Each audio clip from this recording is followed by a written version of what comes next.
Hello and welcome. In the previous video, we have seen the directory structure of a fresh Laravel project.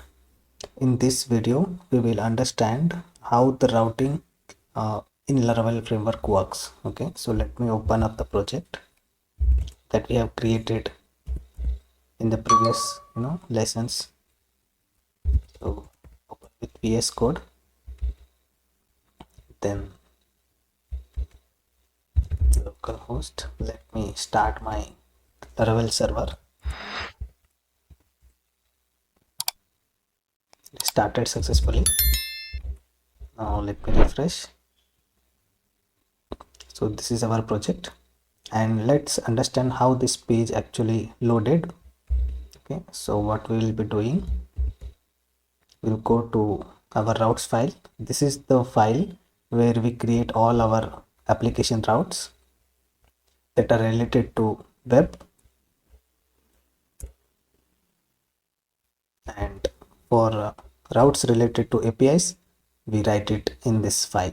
So for now, in this video, we will be using this file, and let's understand how the welcome page is loaded. Okay, so basically here we define our routes. So let's say, for example, user types about, then we should do this. Let's return about page will load. Okay, now let me just type this in our browser, and if I press enter, as you can see, this string is loaded, about page. Now instead of the normal string, Laravel provides us a method to render a view. Okay, view is nothing but your design file, HTML you can write there. Okay, so it is located in resources, views, and by default it comes with a welcome view. So we'll create our new view file. Let's name it about, and give it an extension .plate.php.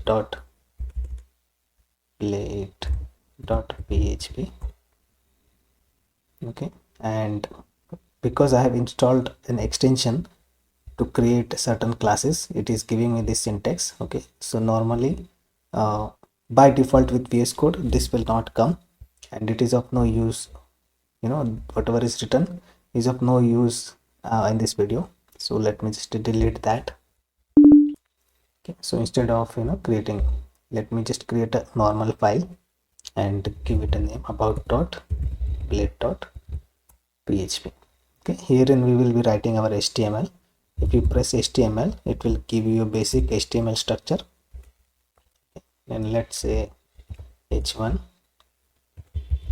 this is an about page. Now let's load this page. Okay, so let's give it a name. All you have to do is you need to give that file name without the blade.php extension, and it will automatically load. So let me refresh that. As you can see, this is coming from the blade file.